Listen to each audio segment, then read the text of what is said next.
எப்பொழுது பார்த்தாலும் பழனிசாமி காளையை பார்க்கிறாங்க. காலை பார்த்தா தாங்க சரியான பாதையில நடக்க முடியும். உங்களை போல கை டைப்படிக்கல, கையை டைப்படிக்கல. தயவு செய்து பேச ஆரம்பிச்சுட்டா அசிங்கம். ஸ்டாலின் பேசுகிறார் ஒரு கூட்டத்தில், காஞ்சிபுரம் கூட்டம் நினைக்கிறேன், 2 நாளைக்கு முந்தி. எடப்பாடி பழனிசாமி 10 தோல்வி கண்ட பழனிசாமி. ஸ்டாலின் அவர்களே, 2011ஆம் ஆண்டு சட்டமன்ற தேர்தல் உங்க தந்தையும் உயிரோடு இருந்தார், நீங்களும் இருந்தீர்கள். 2 பேரும் இருந்து கூட எதிர்க்கட்சி வரிசையிலே அமர முடியவில்லை.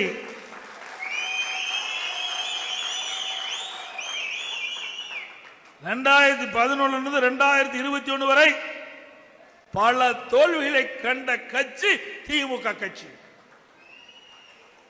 அது மட்டுமல்ல, இடைத்தேர்தல் நாங்குநேரி, விக்கிரவாண்டி 2 தேர்தலிலும் நான் முதலமைச்சர் அந்த காலத்தில் வென்று காட்டப்பட்ட கட்சி அண்ணா திமுக கட்சி. அதே போல உள்ளாட்சி, கூட்டுறவு சங்க தேர்தல் எல்லாம் நாங்கள் வெற்றி பெற்று தான் இருக்கிறோம். ஏதோ கால சூழ்நிலையின் காரணமாக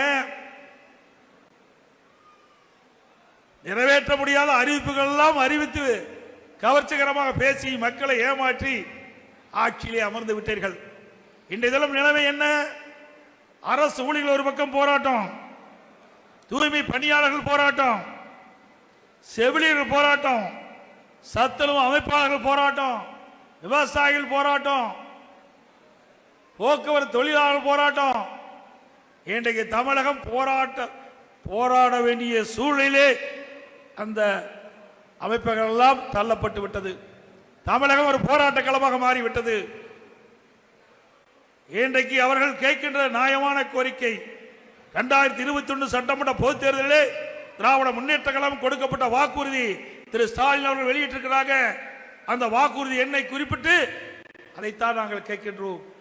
நீங்கள் வாக்குறுதி கொடுத்தீர்கள், திராவிட முன்னேற்ற கழகம் வாக்குறுதி கொடுக்கப்பட்டது.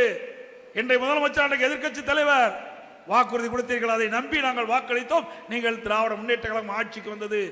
ஆட்சிக்கு வந்த பிறகு நாங்கள் திராவிட முன்னேற்ற கழகம் கொடுக்கப்பட்ட வாக்குறுதி நிறைவேற்றவில்லை, அதனால் நாங்கள் போராடுகிறோம் என்று நான் குறிப்பிடுகின்ற அந்த அமைப்பெல்லாம் போராடி கொண்டிருக்கிறார்கள். ஸ்டாலின் அவர்களே, உங்களை பற்றி நன்கு புரிந்து கொண்டார்கள், உங்களுடைய கட்சியை பற்றி நன்கு புரிந்து கொண்டார்கள். வருகின்ற சட்டமன்ற பொதுத் தேர்தலே அண்ணா திமுக தலைமையிலே அமைக்கப்படுகின்ற கூட்டணி பெரும்பான்மையான இடங்களில் வெற்றி பெறும்.